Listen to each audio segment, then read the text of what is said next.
Well, good evening, visitors. Welcome to the Australian War Memorial's Last Post ceremony. My name's Richard Cruz, and joining us today from the Royal Australian Air Force is Warrant Officer Kevin Close.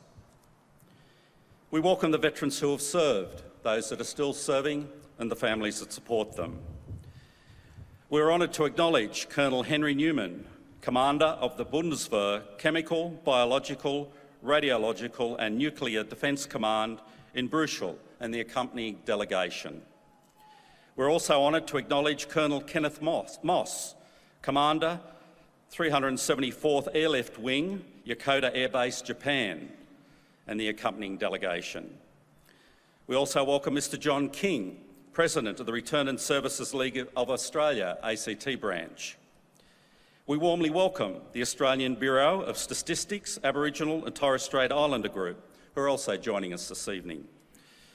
We acknowledge the members of RSL and Services Clubs Association, RSL Victoria and RSL Queensland, who are watching the broadcast of this ceremony across Australia. During this evening's ceremony, wreaths will be laid at the base of the Pool of Reflection by visitors and students on behalf of the following schools. From Western Australia, Mandurah Catholic College, Coodendop. From South Australia, Happy Valley Primary School. Australia's Federation Guard is a tri-service ceremonial unit of the Australian Defence Force. They provide a ceremonial presence at civil and military events and during visits to Australia by foreign dignitaries. The Guard will now dismount the catapult party from the tomb of the unknown Australian soldier.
I invite you all to please stand and join in singing the National Anthem. Catapult Party A10,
I would now like to invite Dr. Brendan Nelson, Director of the Australian War Memorial, to the lectern.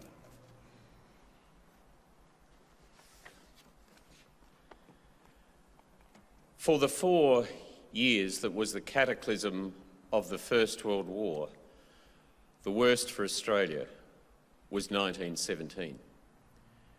We began in the snow of Bulcourt and finished in the blood-soaked slime and mud of the Passchendaele Ridge. 77,000 Australian casualties in 1 year, 22,000 dead. Boys and girls, you may be seated. We pause here 100 years after the first Battle of Bulcourt during the First World War. On this day, in April 1917, troops from the 4th Australian Division assaulted the German Army's elaborate Hindenburg Line defences between the villages of Bulcourt and Riencourt in France. Significant gains had been made elsewhere as part of the Battle of Arras, most notably the heroic Canadian capture of Vimy Ridge on the 9th of April. 3,600 Canadian dead, 7,000 wounded, 4 Canadian Victoria Crosses, a seminal event in emerging Canadian identity. An attack at Bulcourt was hoped to achieve a breakthrough where the Germans least expected. 2 divisions, the British 62nd Division and the 4th Australian Division, would attack either side of Bulcourt and eject the Germans from their positions. The attacking infantry would be supported by 12 British tanks instead of artillery. Still considered a new and innovative weapon, the tanks were to crush thick belts of barbed wire and deal with nearby strongpoints. Poorly armed and armoured, the tanks at Bulcourt were also prone to mechanical problems. They failed to reach the rendezvous on time, delaying the attack for 24 hours. News of this setback didn't reach the attacking battalions of the British 62nd Division, whose men attacked Bulcourt as planned. This so-called dummy stunt cost the British more than 200 casualties and did little more than alert the Germans that a major attack was coming. Repeating the plan for the previous day, the 4th Division attacked Bulcourt after dawn on the 11th of April. Of the 12 tanks supporting, only 2 made it to the German wire before they were destroyed. The rest were knocked out of action, broke down, or were ditched on obstacles in no man's land. Completely unsupported, the infantry were left to fight their way into the German positions, advancing through intense artillery and machine gun fire, sweeping no man's land. At 11 a.m, German troops delivered a devastating series of counterattacks as the beleaguered Australians faced mounting casualties and ever-diminishing supplies of ammunition in their close-quarters fight for the Hindenburg Line. Repeated requests for artillery support went unanswered. Unable to hold their gains any longer, the Australians were forced to withdraw. The attack was a costly disaster. 2,339 men out of 3,000 from the 4th Brigade were killed, wounded or taken prisoner. The 12th Brigade had 950 dead and wounded, about half of its strength. More than 1,170 Australians were taken prisoner, the largest capture of Australians in a single engagement during the First World War. Less than a month later, on the 2nd of May, the Australians would try again, this time with artillery support. Suffering even greater losses, they would, after 2 bloody weeks, finally capture this part of the Hindenburg Line. Today, we remember them and we remember the very brave German defenders.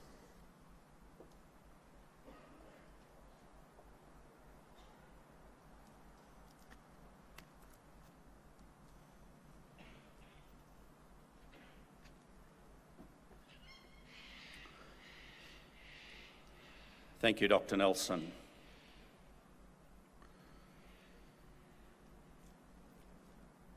The Australian War Memorial was the vision of Charles Bean, Australia's First World War official historian.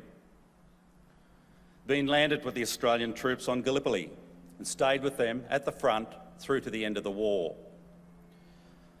The idea of this national memorial and museum came to him at Pozières, France, in the depths of the bloody fighting of 1916.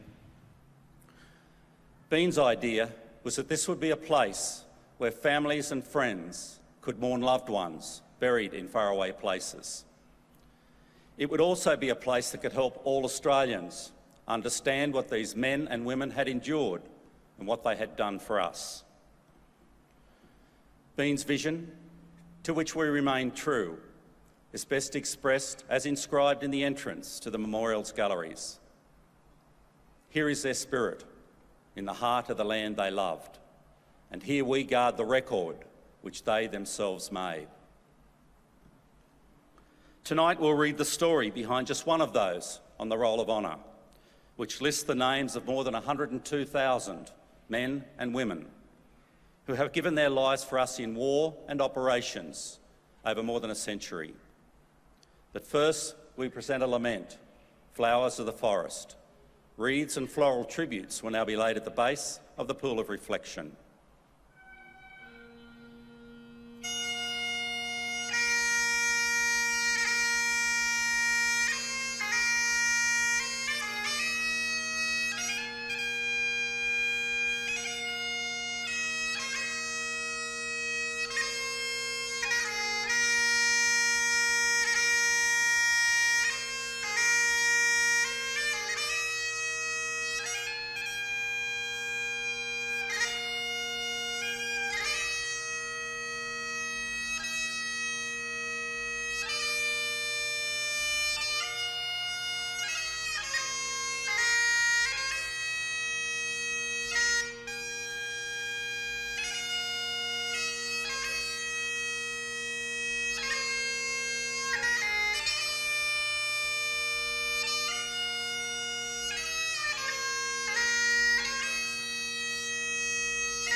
Today, we remember and pay tribute to Sergeant George Cross. George Payne Cross was born in 1888, one of 4 sons of Thomas and Rhoda Cross of Brixton in London. After attending Jessup Road School, Cross was employed as a correspondence clerk and then as a steward with the P&O Steam Navigation Company, which ferried mail, passengers and cargo between Britain, Spain, Egypt, India, the Far East and Australia.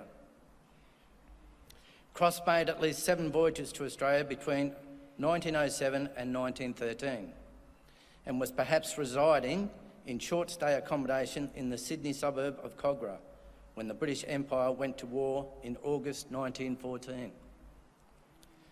George Cross enlisted in the Australian Imperial Force at Liverpool in January 1915 and embarked for Egypt with reinforcements for the 13th Battalion 2 months later.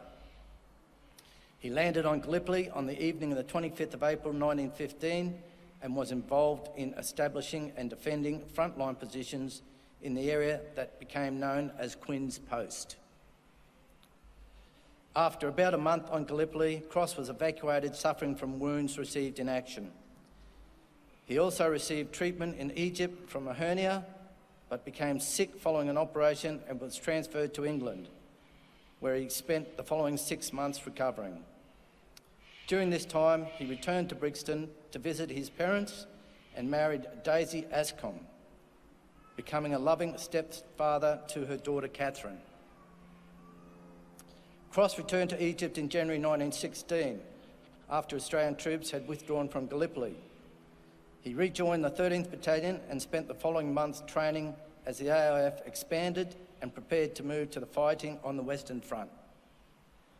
The 13th Battalion arrived in France in June 1916 and spent several weeks in the relatively quiet Amitière sector before joining the fighting on the Somme with the rest of the 4th Australian Division. Cross was promoted to Lance Corporal in July and ended the fighting at Pozières on the 5th of August. 2 days later, the 13th Battalion helped to repel a fierce German counterattack. Over the next week, it bore the brunt of a sustained German bombardment as the division made no less than 6 successive night attacks on positions towards Mouquet Farm. The 4th Division was relieved just after 9 days, having suffered over 4,600 dead, missing and wounded during that time. Despite these losses, the 4th Division returned to Pozières for a second time on the 27th of August. Cross was promoted to corporal and almost immediately showed exemplary leadership under adverse conditions during a night attack on the Mouquet Farm.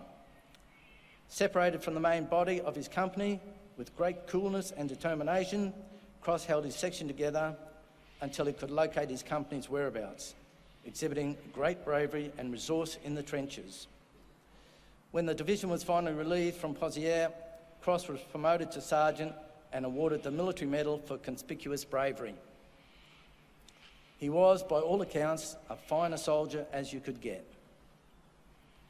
After Pozières, the 4th Division spent the harsh Somme winter holding positions between the villages of Fleur and Guerdecourt, where the mud, rain and frostbite proved far greater enemies than the German army. The 13th Battalion carried out a number of operations against the German positions, most notably the successful raid on Stormy Trench in February 1917.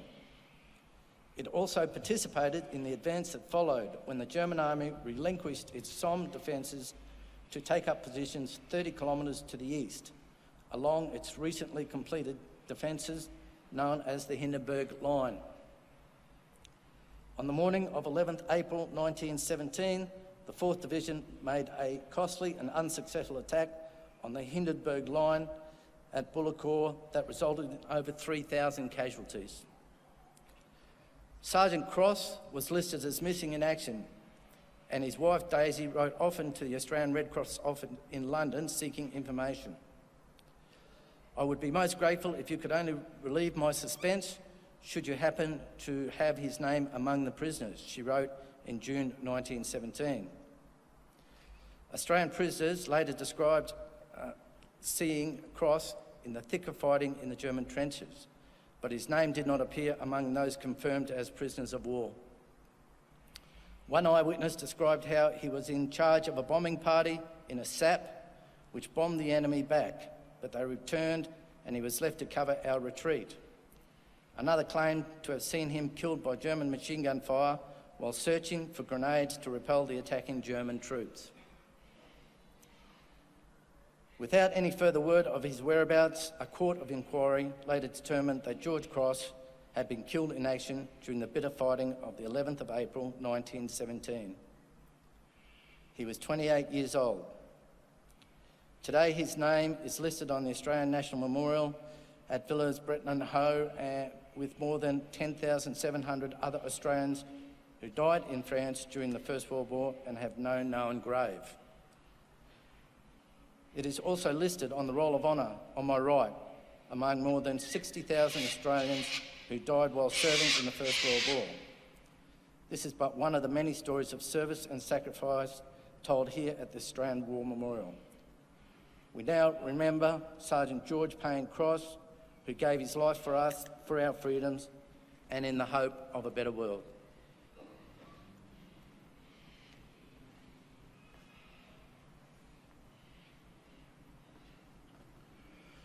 Please stand for the reading of the ode and the sounding of the last post.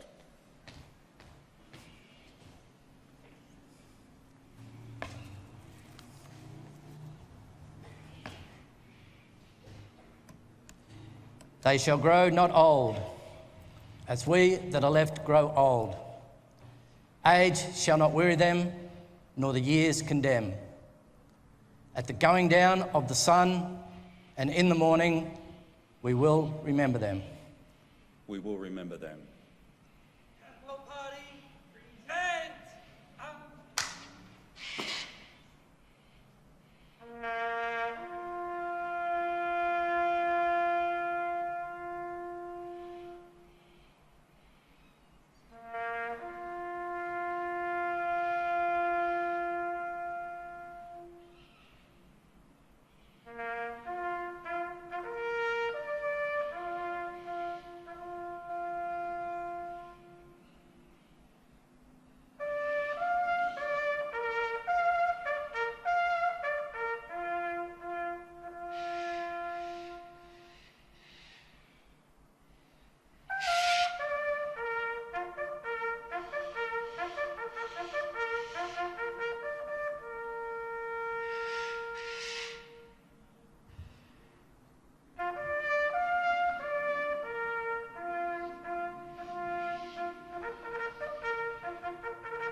Catapult Party, shoulder up!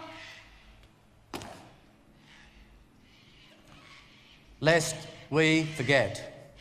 Lest we forget.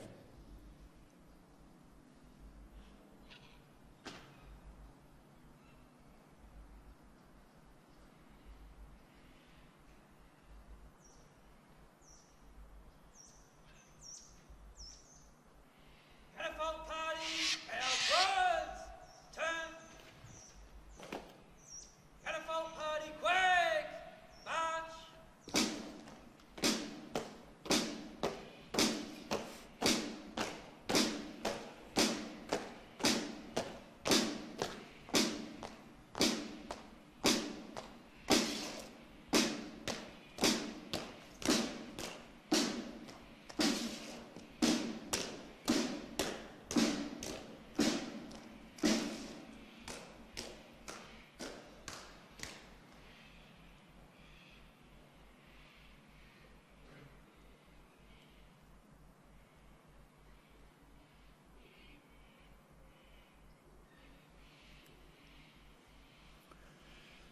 We leave you this evening with the words of the memorial's founder, Charles Bean. Many a man lying out there at Poziere or in the low scrub at Gallipoli, with his poor, tired senses barely working through the fever of his brain, has thought in his last moments, well, it's over. But in Australia, they will be proud of this.